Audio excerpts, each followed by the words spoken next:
Hello students and welcome back to another video. आज हम जो है संख्या पद्धति यानी नंबर सिस्टम के जो है कुछ एक क्वेश्चन जो है यहाँ पर सॉल्व करने वाले हैं। तो जो है हम बिना किसी देरी के इनको स्टार्ट करते हैं। हमारा पहला क्वेश्चन है, किसी धनात्मक पूर्णांक a तथा b के लिए HCF of a and b into LCM of a and b निम्न में से किसके बराबर होता है। तो इसका हमारा आंसर जो होगा ऑप्शन नंबर बी यहाँ पर राइट आंसर बनेगा, a इंटू बी।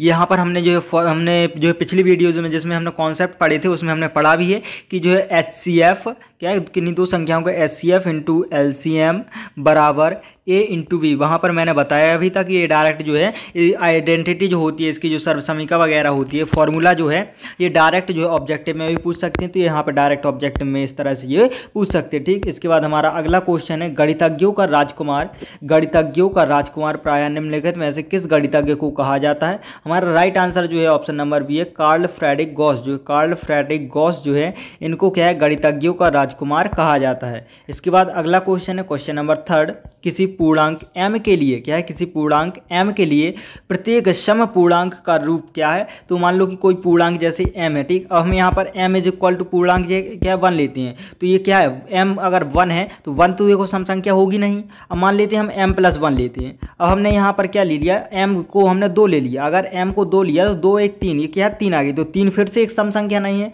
और इसी तरह से हम अगर 2m प्लस 1 लेते हैं, क्या है 2m प्लस 1 लेते हैं। अब m बराबर हम कितना ले लेते हैं, जैसे 4 लिया, ठीक, तो 4 2 8 और 1 9, फिर से ये क्या है विषम संख्या आ गई। लेकिन अगर हम 2m लेते हैं, क्या है, अगर हम 2m लेते हैं, अब हम m की वैल्यू जैसे 1 रखेंगे तो ये 2 आ जाएगा।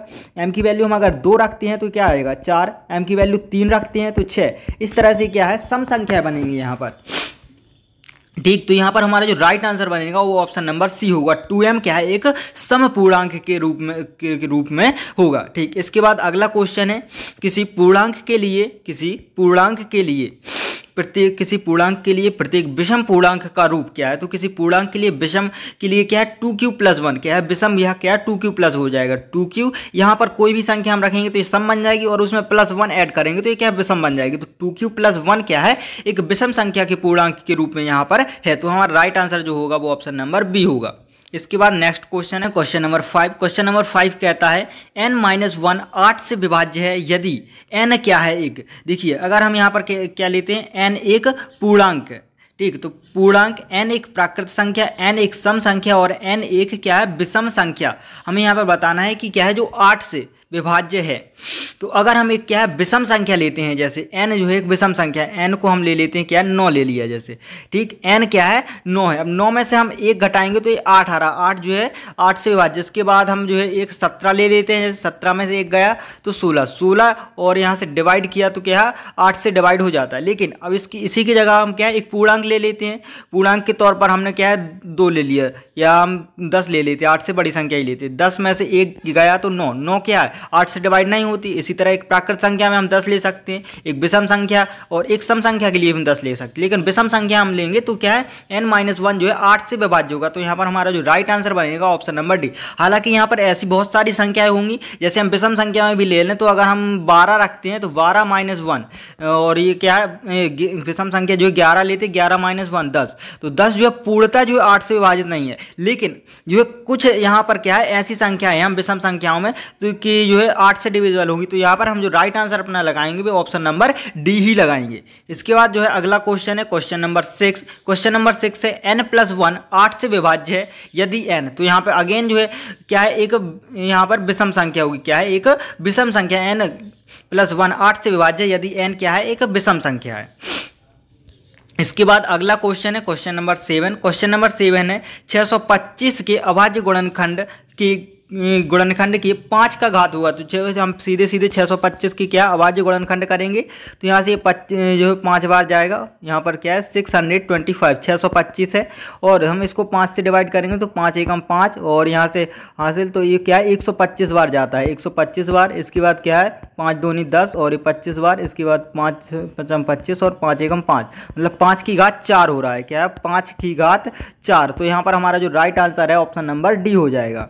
इसके बाद हमारा अगला क्वेश्चन है क्वेश्चन नंबर 8। क्वेश्चन नंबर 8 है 3825 के अभाज्य गुणनखंड में 3 का घात क्या होगा। तो इसके लिए आपको क्या करना है, सिंपली जो 3825 के यहाँ पर गुणनखंड करना है। तो हम 3 से डिवाइड करते हैं, 3 एकम 3, यहाँ पर 8 को जो करेंगे तो 3 दूनी 6, 12 3 चौके 12, यहाँ पर क्या है कि 3825 के अभाज्य गुणनखंड में 3 का घात, तो 5 2 7 7 और 14 15 15 और 3 18, तो डिवाइड तो हो रहा है, तो 3 एकम 3 और क्या है 3 दूनी 6, हासिल आई 2 22 हो गया। तो 30 7 21 और यहाँ पर 15 3 5 15, देन 7 5 12, यहाँ से फिर से 3 से डिवाइड होगा, 3 चौके 12 और 3 दूनी 6 3 5 15।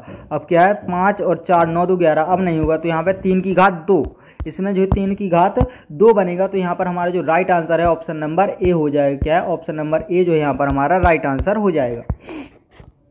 इसके बाद हमारा अगला क्वेश्चन है क्वेश्चन नंबर 9। क्वेश्चन नंबर 9 है निम्न में से कौन अभाज्य है। क्या हमें अभाज्य बताना है। हमने जो कॉन्सेप्ट पढ़ा था उसमें अभाज्य और भाज्य संख्याओं की डेफिनेशन थी। अगर आप नहीं जानते हैं तो थोड़ा सा हम बेसिक यहाँ पर आइडिया दे देते हैं कि जो अभाज्य संख्या कौन सी होती है, जो खुद के अलावा क्या है स्वयं और एक के अलावा किसी भी संख्या से विभाजित नहीं होती, वो अभाज्य संख्या होती है। तो 12 की बात करते हैं तो 12 4 3 2 इनमें से किसी से भी विभाजित हो जाती है, 15 भी विभाजित हो जाती है और 75 भी। लेकिन 23 एक ऐसी संख्या है जो स्वयं और एक के अलावा किसी से भी विभाजित नहीं होती, डिविजिबल नहीं होती है। तो यहाँ पर हमारा जो राइट आंसर बनेगा ऑप्शन नंबर सी बनेगा। इसके बाद हमारा अगला क्वेश्चन है निम्न में से कौन एक अभाज्य संख्या है। तो अगेन हमें अभाज्य संख्या बतानी है। तो 6 जो है डिविजिबल है, 9 भी है और 15 भी है। 11 एक ऐसी संख्या है जो स्वयं और 11 के अलावा किसी भी संख्या से जो विभाजित नहीं होती। तो हमारा राइट आंसर जो है ऑप्शन नंबर डी बनेगा। इसके बाद अगला क्वेश्चन है क्वेश्चन नंबर 11। क्वेश्चन नंबर 11 है 17 और 6 का HCF निम्नलिखित में से क्या होगा। तो हम 17 और 6 के जो है अभाज्य गुणनखंड करते हैं। ठीक, यहाँ पर हम क्या करेंगे 17 के अभाज्य गुणनखंड करेंगे और 6 के अभाज्य गुणनखंड करेंगे। तो जब 6 के करते हैं तो यहाँ पर 3 दूनी 6 और 2 एकम 2 और 17 एक अभाज्य संख्या है तो 17 के एक बार। तो यहाँ पर 17 और 1 3 गुणा 2, तो इसको हम 17 गुणा 1 लिख सकते हैं और इसको हम 3 गुणा 2 गुणा 1 लिख सकते हैं। तो यहाँ पर हमारा क्या है, एक जो आ रहा है वो दोनों में कॉमन फैक्टर है। तो यहाँ पर हमारा जो राइट आंसर हो जाएगा ऑप्शन नंबर बी होगा। और ये सब आपको नहीं करना है, इसके लिए आपको डायरेक्टली भी जो है मैंने जो कॉन्सेप्ट वाली वीडियो थी आप उसमें जाएंगे तो जहां पर महत्वपूर्ण तथ्य थे, क्या है महत्वपूर्ण क्या तथ्य जो और लास्ट में थे उसमें क्या है, यहाँ पर जो है मैंने जो स्टार वाले जो यहाँ पर कॉन्सेप्ट थे उसमें मैंने बताया था कि कोई भी दो संख्याएं जो क्या है अभाज्य है, जिनमें कोई भी दो अभाज्य संख्याएं या फिर कह सकते हैं सह अभाज्य संख्याएं। अभाज्य से अच्छा क्या है सह अभाज्य रहेगा, क्योंकि अभाज्य संख्याएं तो ठीक है लेकिन उसमें सह अभाज्य भी आ जाएंगे। सह अभाज्य संख्या मतलब दोनों में जो है एक के अलावा कुछ भी कॉमन नहीं है, तो उनका जो HCF होता है वो क्या होता है, एक होता है। और LCM जो होता है इनका दोनों का गुणनफल होता है अभाज्य सह अभाज्य संख्याओं का। ठीक, तो यहाँ पर हमारा जो राइट आंसर है ऑप्शन नंबर बी बनेगा। इसके बाद जो है अगला क्वेश्चन है क्वेश्चन नंबर 12। क्वेश्चन नंबर 12 है 96 और 404 का HCF क्या होगा। तो इसके लिए हम क्या है 96 का जो है यहाँ पर अभाज्य गुणनखंड करेंगे और 404 के अभाज्य गुणनखंड करेंगे। तो ये जो है पहले हम क्या है 4 से डायरेक्टली करते हैं, वैसे तो रूल ये होता है पहले 2 से काटते हैं, 2 से नहीं काटता फिर 3 से ट्राई करते हैं, 4 से लेकर हम यहाँ पर डायरेक्टली 4 से ही करते हैं। ठीक, क्योंकि हम कॉम्पिटिटिव एग्जाम यहाँ पर इसके लिए हम जो है क्वेश्चन सॉल्व कर रहे हैं, बोर्ड के एग्जाम के लिए नहीं कर रहे हैं। अगर हम बोर्ड के एग्जाम के लिए करते तो वहाँ पर हम जो 2-2 से करके दिखाते हैं स्टेप बाय स्टेप, क्योंकि वहाँ पर हमें स्टेप के मार्क्स मिलते हैं। लेकिन यहाँ पर जो है हमें कॉम्पिटिटिव एग्जाम जो होता है उसमें हमें आंसर लाने के मार्क्स मिलते हैं। आप चाहे जैसे भी आंसर लाए, चाहे आप तुक्का लाए या कॉन्सेप्ट से लाए, चाहे आप 1 मिनट में लाए या आप जो है 10 सेकंड में आंसर लाएं, लेकिन यहाँ पर हमें केवल आंसर से मतलब होता है। ठीक, तो 4 एकम 4, 4 दूनी 8 और ये क्या है 4 दूनी 8 16, तो 16 में जो है 4 चौके 16। इसके बाद 4 छंग 24 और यहाँ पे जो है 2 तिया 6 और 3 एकम 3 और यहाँ से 404 के लिए 4 एकम 4 0 1। ठीक, तो यहाँ पर 4 जो है दोनों में कॉमन आ रहा है, तो यहाँ पर हमारा जो HCF हो जाएगा वो क्या है 4 हो जाएगा। ऑप्शन नंबर डी जो है यहाँ पर हमारा राइट आंसर होगा।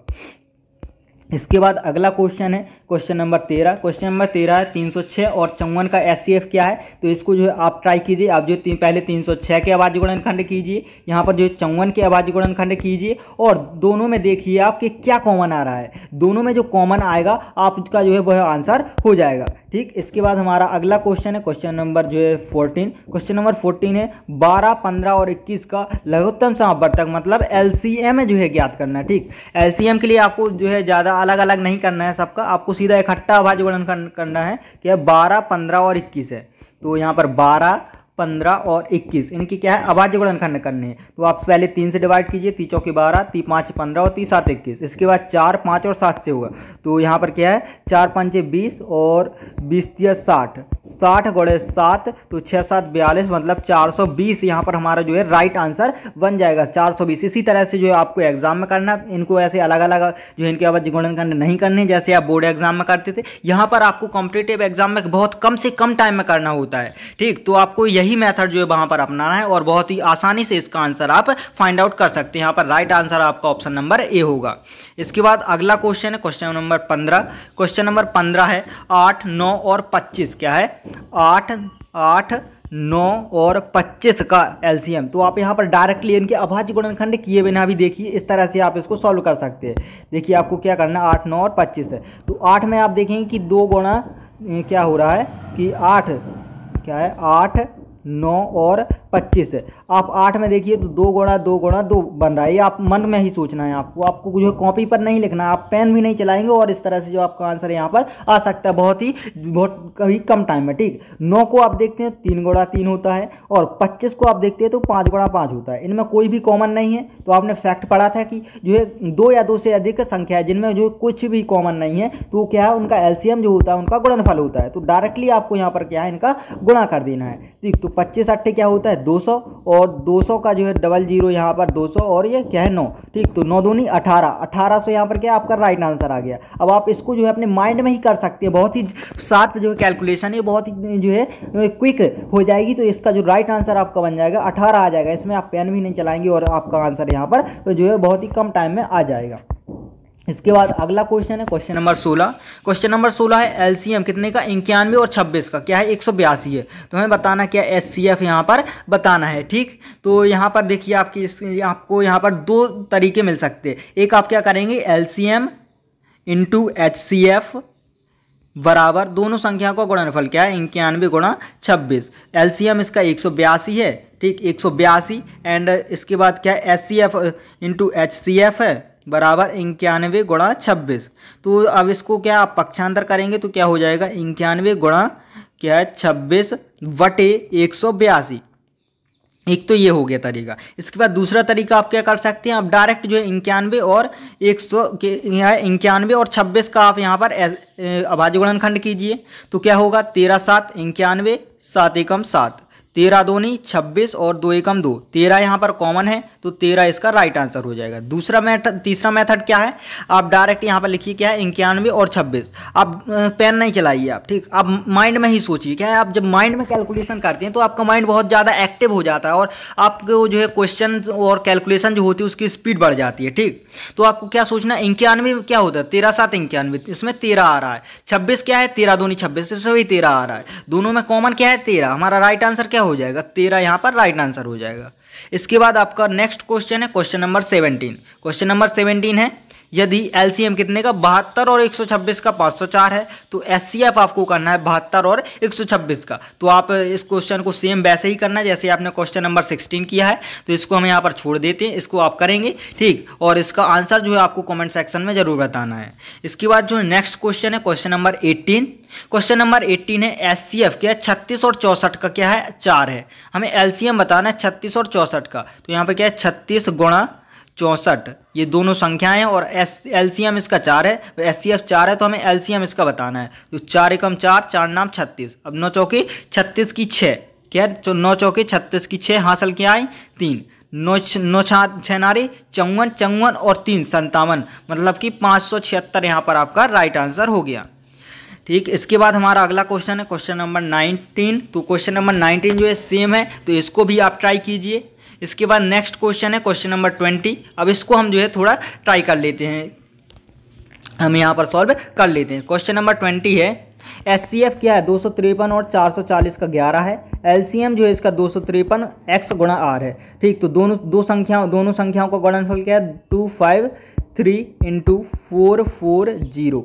Is equal to HCF into LCM। HCF जो है 11 है एंड LCM जो है 253 इंटू R। ठीक, तो 11 से डिवाइड करेंगे, 253 से 253 कैंसिल, और 11 से क्या है, 11 चौके 44 और ये 0, तो R की वैल्यू हमारी जो आ जाएगी 40। R की वैल्यू यहाँ से क्या है 40 आ जाएगी। इस तरह से हमारा जो क्वेश्चन हो जाएगा। आई होप आपको ये सारे क्वेश्चन जो है समझ में आ रहे होंगे। और आपको जो है हमारे इसी चैनल पर जो है आप जाएंगे तो सुपर 100 की एक कंप्लीट प्लेलिस्ट बनी हुई है प्रिपरेशन की, तो वहाँ पर आपको जो है मैथ्स के सारे जो है टॉपिक्स रिगार्डिंग क्वेश्चन वगैरह की प्रैक्टिस की जो वीडियोज़ हैं वो मिल जाएंगी। इसके अलावा फिजिक्स और केमिस्ट्री की भी मिल जाएंगी, और कुछ जो है क्या है जीके जीएस की भी वीडियोस वगैरह है, तो आप उनको जो है वहां से रेफर कर सकते हैं। ठीक, और आपने अगर अभी तक चैनल को सब्सक्राइब नहीं किया है तो आप चैनल को क्या है सब्सक्राइब भी कर लीजिए। दोस्तों के पास क्या है आपको शेयर भी करना है, और आपको कोशिश करनी है कि जो आपके जो फ्रेंड वगैरह है वो लोग भी यहाँ से क्या है आप कुछ ना कुछ सीख के जाएँ। क्या है, अगर मान लो उनका जो है आपका या उनका सिलेक्शन अगर मान लो सुपर 100 में नहीं होता है तो भी आपके लिए क्या है आप इसकी प्रिपरेशन करते हैं तो आपके लिए बहुत ही बेहतर होगा। और आई होप आप सभी का जो है यहाँ पर सिलेक्शन होगा, लेकिन वैसे मेरे कहने से तो सबका सिलेक्शन हो नहीं जाएगा, क्योंकि आप जानते हैं कि जो है जेई हो या नीट हो या फिर क्लैट हो, क्या हो क्लैट हो, सब में जो है पूरे एमपी में जो है 100 बच्चों का सिलेक्शन होता है। तो अगर आप अच्छी मेहनत करेंगे तो आप 100 में हो सकते हैं। अगर आप जो है थोड़ा जो है कम मेहनत कर पाएंगे या कह सकते हैं आपका जो है लक नहीं होगा ठीक, तो आप 100 से बाहर भी हो सकते हैं। तो अगर आप प्रिपरेशन अच्छे से करेंगे तो सिलेक्शन हो जाएगा। अगर सिलेक्शन नहीं होगा भी तो भी आपको जो यहाँ पर जो है टेंशन नहीं लेना है। आप जो कोई भी काम करते हैं तो कभी बेकार नहीं जाता, आप मेहनत जो करते हैं तो कभी बेकार नहीं जाती, वो आगे चलकर जो आपको यूज़फुल होती है। तो अगर आप अभी से अच्छे से जो है मेहनत करेंगे तो आगे वो आपको काम आएगी। ठीक, तो आपको चैनल को सब्सक्राइब कर लेना है, दोस्तों के पास भी शेयर करना है और उनसे भी जो क्या है सब्सक्राइब करवाना है। ठीक, इसके बाद हमारा अगला क्वेश्चन है क्वेश्चन नंबर 21। वृत्ताकार पथ पर 3 धावक एक ही स्थान से दौड़ना प्रारंभ करते हैं। क्या है, कोई एक स्थान है, क्या वृत्ताकार पथ है ये है। ठीक, यहाँ से जो है 3 लोग दौड़ते हैं, 1 2 3, क्या ABC मान लेते हैं हम, क्या है ये है, यहाँ से दौड़ रहे हैं A B और C, 3 लोग दौड़ रहे हैं। ठीक, तो एक चक्कर लगाने में क्रमशः 3 4 और 8, क्या है A जो है मान लो 3 घंटे, B 4 घंटे और C जो है 8 घंटे लेता है। तो तीनों को स्थान बिंदु पर पुनः मिलने पर, ठीक, तो ये क्या है 3 घंटे 4 घंटे 8 घंटे, तो ये दोनों ये क्या है इस तरह से जो है लोग चल रहे हैं। ठीक, तो यहाँ पर इसी पॉइंट पर वो लोग कब मिलेंगे हमें ये बताना है। ठीक, देखो एक जो है 3 घंटे में चल रहा है, 3 घंटे में चल रहा है, जल्दी आ गया, फिर ये इस तरह से, लेकिन 4 घंटे में चल रहा है, ये यहाँ पर आ गया, हो सकता है 4 घंटे वाला यहाँ पर होगा और 8 घंटे वाला यहाँ पर होगा। लेकिन एक टाइम ऐसा आएगा कि तीनों लोग वापस इसी पॉइंट पर जो है क्रॉस करेंगे एक दूसरे को। तो इसके लिए आपको नॉर्मली क्या करना है, डायरेक्टली आपको ज़्यादा सोचना नहीं है। यहाँ पर आपको जो है जो 3 4 और 8 है इनका आपको क्या है LCM ले लेना है, और जो इसका LCM आएगा वही हमारा यहाँ पर आंसर होगा। आपको सीधा सीधा यहाँ पर याद रखना है। ठीक, तो यहाँ पर क्या है, जब हम 3 से डिवाइड करेंगे 3, ये 4 और 8, और इसके बाद क्या है 4 से डिवाइड करेंगे तो 4 एकम 4 और 4 दूनी 8, फिर से 2 से, तो 2 3 6 6 चौके 24, 24 घंटे बाद जो होगा कि वो लोग जो है इसी पॉइंट पर फिर से यहाँ पर मिलेंगे। हमारा राइट आंसर जो ऑप्शन नंबर डी हो जाएगा। इसके बाद अगला क्वेश्चन है क्वेश्चन नंबर 22। क्वेश्चन नंबर 22 है सबसे बड़ी संख्या जिससे 70 तथा 125 को विभाजित करने पर शेष क्रमशः 5 तथा 8 आते हैं। क्या वह सबसे बड़ी से बड़ी संख्या जिसमें होगा यहाँ पर वह बड़ी से बड़ी संख्या जिससे क्या 70 और 125 को विभाजित करने पर शेष क्रमशः क्या है जिससे जो 70 और 125 को विभाजित करने पर क्रमशः 5 और 8 आता है। ठीक, शेष यहाँ पर क्या है 5 आ रहा है, तो 70 में से क्या हम 5 घटा देते, क्या 70 से क्या है हम 5 माइनस करेंगे तो क्या 65 आ रही। ठीक, और 125 से 8 घटाएंगे तो क्या 117। ठीक, अब यहाँ पर हमें देखना है क्या बताया है इसने, सबसे बड़ी से बड़ी वह संख्या जिससे 70 और 125 को विभाजित करने पर शेष 5 और 8 आता है। 5 और 8 घटा दिया तो अब ये संख्या जो है पूर्णतः जो है उन संख्याओं से क्या है विभाजित होगी। अब इसके लिए आपको क्या कर लेना है कि सीधा सीधा जो आपकी जो संख्या आई है क्या है 65 आई है और 117, तो आपको इनका HCF ले लेना है, या फिर आपको देखना है इनमें कॉमन क्या है। तो क्या होता है 13 पना 65 होता है, 13 गुणे 5, और क्या होता है 13 नम्मा 117 होता है। ठीक, 13 नम्मा 117, 13 दोनों में कॉमन आ रहा है, मतलब कि बस सबसे बड़ी से बड़ी संख्या क्या है 13 है। तो 13 यहाँ पर हमारा जो है राइट आंसर बन जाएगा। इसके बाद हमारा अगला क्वेश्चन है क्वेश्चन नंबर 23। क्वेश्चन नंबर 23 है निम्न में से कौन परिमेय संख्या है। तो परिमेय संख्या आपको पता ही होती है, वे होती हैं जिनको हम क्या है P/Q के फॉर्म में क्या P/Q के रूप में जो है निरूपित कर सकते हैं। ठीक, और जो है रूट के अंदर जो संख्या होती है रूट के बाहर नहीं आ सकती, वो क्या होती हैं अपरिमेय होती हैं। तो √5 एक अपरिमेय है, 3 - √3 क्या है √3 एक अपरिमेय है। अब अपरिमेय और परिमेय क्या है प्लस माइनस अगर होंगे तो ये क्या है जो अपरिमेय होती है। अब जो किसी परिमेय से अगर हम अपरिमेय घटाते हैं तो क्या अपरिमेय आती है, और या फिर किसी अपरिमेय संख्या में हम परिमेय संख्या का गुणा करते हैं तो भी वो अपरिमेय होती है। लेकिन 1/2 क्या है, इसको हम P/Q के रूप में फॉर्म जो लिख सकते हैं, और इसमें कोई रूट वगैरह भी नहीं, तो यहाँ पर 1/2 जो है हमारी क्या है परिमेय संख्या होगी। इसके बाद हमारा अगला क्वेश्चन है, क्वेश्चन नंबर क्या है, क्वेश्चन नंबर 24 है।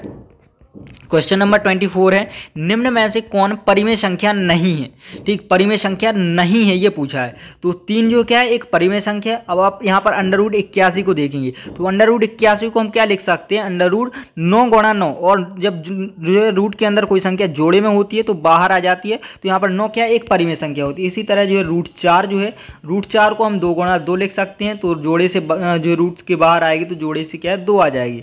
लेकिन यहाँ पर पाई जो है क्या है पाई का मान वैसे तो क्या 22/7 होते हैं, तो आप कहेंगे इसको हम P/Q के रूप में लिख सकते हैं, P/Q के रूप में लिख सकते हैं, जहां पर जो Q ≠ 0 है। लेकिन ये क्या हम कैलकुलेशन पर्पस के लिए लिखते हैं, इसका जो एग्जैक्ट आंसर ये नहीं होता है। ठीक, तो यहाँ पर पाई जो है क्या है अपरिमेय संख्या होती है, इसको आपको याद रखना होगा। क्या पाई जो होती है क्या होती है अपरिमेय संख्या होती है, अपरिमेय संख्या होती है। ठीक, इसके बाद नेक्स्ट क्वेश्चन है क्वेश्चन नंबर 25। क्वेश्चन नंबर 25 है क्या है पाई या π/2, क्या है पाई या π/2 या 3 पाई या π+2 या π-3 क्या है।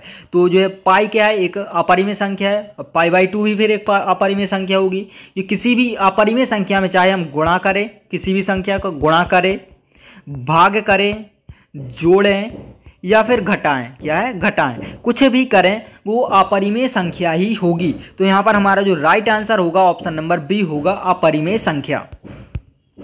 इसके बाद अगला क्वेश्चन है क्वेश्चन नंबर 50। जो यहाँ पर ये क्वेश्चन नंबर आगे कौन सा है, यहाँ पर 25 के बाद ये क्या है 26 है। ठीक है, यहाँ पर जो है क्वेश्चन का ऑर्डर यहाँ पर जो थोड़ी वो हो गया है, तो आप ऑर्डर को ना देखें, वो क्या है यहाँ पर प्रिंटिंग मिस्टेक हो गई है। अगला क्वेश्चन हमारा क्या है 3 + √3, 3 - √3, 3√3, √3 अपॉन ये क्या है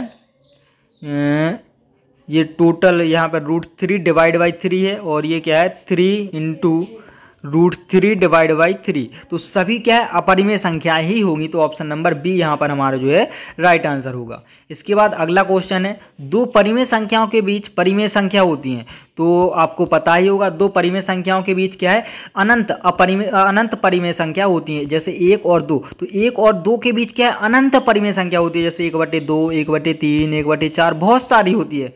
तो आप जितनी परिमेय संख्या निकालना चाहें दो संख्याओं के बीच उतनी निकाल सकते हैं। तो आपको इसको याद रखना है कि दो परिमेय संख्याओं के बीच क्या है अनंत परिमेय संख्याएं होती हैं। इसके बाद अगला क्वेश्चन है क्वेश्चन नंबर जो है जो भी हो आपको क्वेश्चन से मतलब है परिमेय संख्याओं का दशमलव प्रसार क्या होता है। तो जो परिमेय संख्या होती हैं परिमेय संख्याओं का दशमलव प्रसार जो होता है या तो शांत होता है या फिर अगर अशांत होता है तो अशांत क्या होता है आवर्ती होता है, अशांत आवर्ती होता है। अब जैसे थोड़ी शांत और अशांत वगैरह भी समझ लेते हैं, जैसे 1/2 है, ठीक 1/2 को हम डिवाइड करते हैं 0.5 आता है, तो ये क्या शांत दशमलव होता है। लेकिन अगर हम 1/3 करते हैं तो इसकी वैल्यू क्या आती है 1/3 की वैल्यू जो है 0.3333 ये जो है रिपीट होता रहता है, इसको हम क्या है अशांत आवर्ती कहते हैं। तो जो परिमेय संख्या होती है परिमेय संख्याओं का दशमलव प्रसार या तो शांत होता है या फिर अशांत आवर्ती होता है।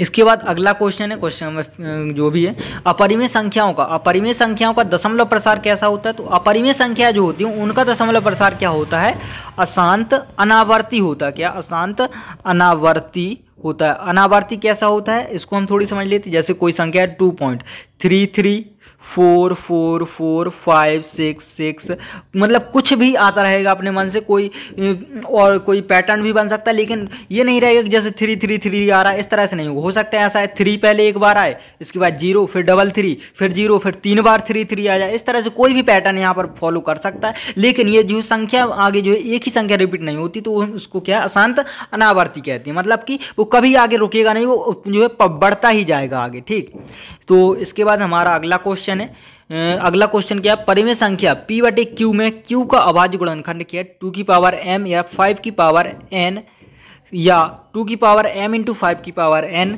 जहाँ m क्या है, m तथा n धनात्मक पूर्णांक है। तो p बटे q का दशमलव प्रसार क्या होगा, तो p बटे q का दशमलव प्रसार जो होता है वो शांत होता है। अब यहाँ पर हमारे समझने की बात है, जैसे कोई भी संख्या है, इसके बटे में या तो 2 मिल रहा है या फिर 5 मिल रहा है या फिर इनके गुणनखंड मिल रहा है, 2 मिल रहा हो या 5 मिल रहा हो या इनके गुणनखंड मिल रहे हो, मतलब 2 की पावर कोई भी हो सकती है, 2, 2 की पावर 4, 5 की पावर 5, कुछ भी हो सकता है, या फिर इनके बटे में 2 गुणा 5 या इनका कोई भी गुणनखंड मिल रहा हो, तो ये वो संख्या क्या होती है, शांत होती है। वो उसका दशमलव प्रसार जो होता है वो क्या होता है, शांत होता है।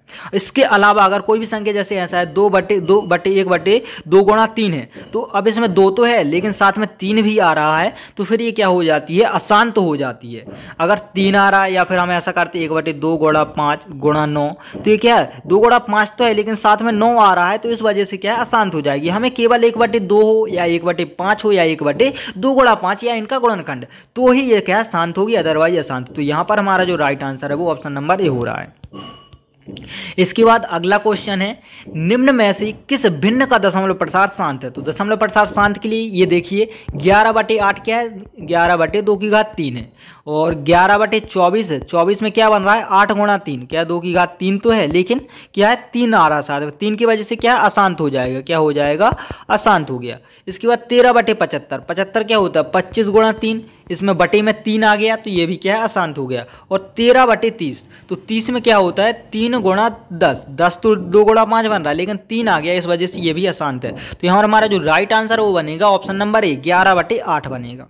इसके बाद अगला क्वेश्चन, निम्न में से किस भिन्न का दशमलव प्रसार क्या है, शांत है। तो 9 बटे 15, इसको हम यहाँ से देखिए 3 कॉमन है दोनों में, 3 त्रिका 9 और 3 5 15, ये क्या बना 3 बटे 5। अब 5 है बटे में तो क्या शांत होगा, ये क्या है 27 बटे 13, 13 है तो ये अशांत होगा क्योंकि ना तो 2 है ना 5 है ना 2 गुणा 5 है। यहाँ पे देखिए ना 2 है ना 5 है ना 2 गुणा 5 है, यहाँ पे भी ना तो 2 है ना 5 है और ना ही 2 गुणा 5 है। तो यहाँ पर हमारा जो राइट आंसर बनेगा ऑप्शन नंबर ए बनेगा।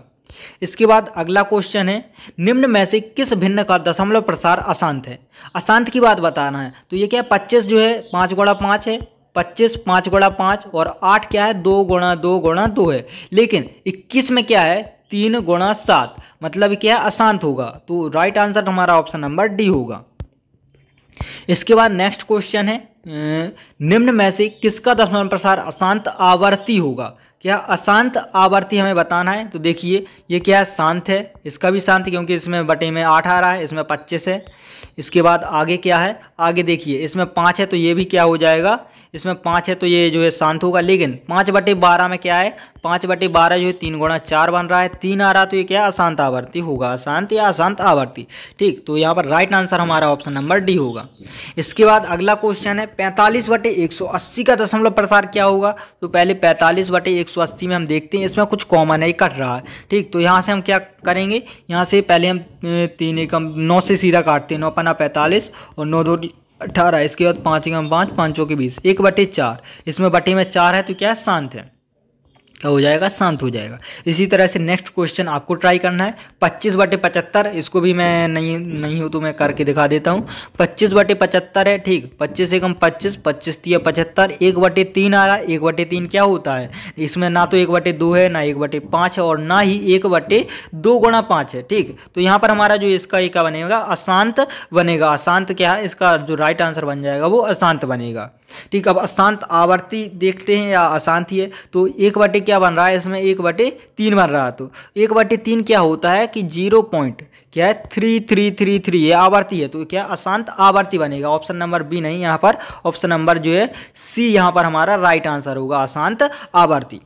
इसके बाद हमारा अगला क्वेश्चन, यहाँ पर इसके पहले भी हमने ये जो क्वेश्चन देखा था, हम थोड़ी उसको देखते हैं, शायद वो तो सही है, फिर भी एक बार ये देखिए 45 बटे 180 का जो है अशांत, ये तो शायद शांति बन रहा था, ये वाला अशांत आवर्ती ही ऑप्शन में था, तो यहाँ पर 5 बटे 12 इसमें 3 आ रहा था, ठीक है, वो अशांत आवर्ती ही होगा।